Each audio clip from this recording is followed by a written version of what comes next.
No, where the cult aspect comes in, Freemasonry practices real toleration. We accept men of all faiths. Freemasonry accepted Jewish members, for example, in the 1700s, long before Jewish men could join many organizations. And that has helped this conspiracy theory nonsense. If you read it in the papers, it's the Jews and Freemasons are in cahoots to take over the world. Then you throw in whatever other organization you don't like, the Federal Reserve System or the Bilderbergers or you name it, and throw it in there, and it's this horrid conspiracy that Freemasons are involved in to take over the world. It's just simply coming from people who need an enemy, and Freemasons have had a history of not responding to a lot of these attacks, and in today's world you just can't do that, so we respond now.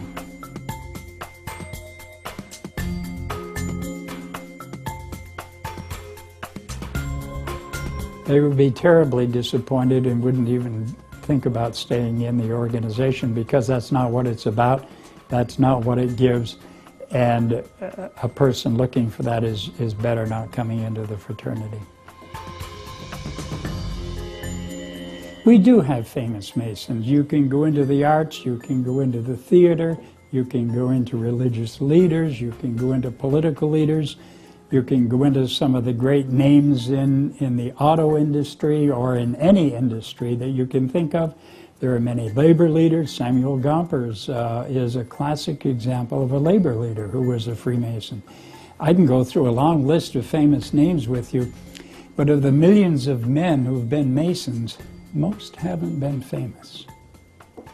And that's a source of great pride to us too. We're very proud of the Masons that have made names for themselves, but we're also very proud of the everyday Mason that's out making his community a better place to live in.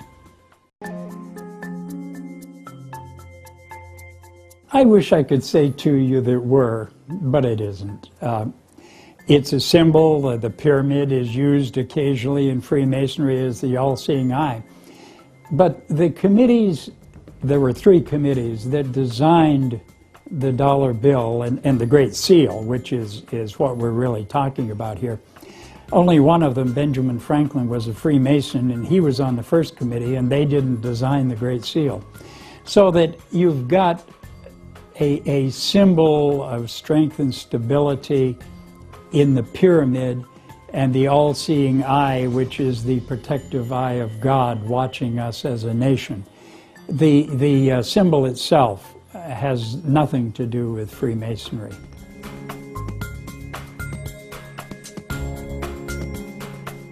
No, there are no hidden symbols. There may be symbols that aren't recognized by the general public.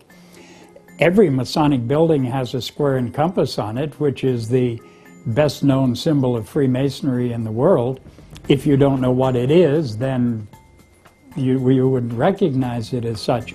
But no, there are no hidden signs or symbols. It's a myth that there is something in the rituals of Freemasonry that is threatening.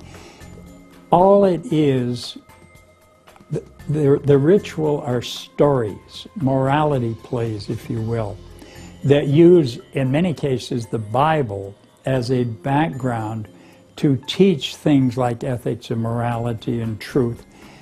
And as you go through the degrees, you absorb what is being said to you and what is being taught to you, and then you begin to think about it, and then you begin to realize that what you just went through was a really transforming experience.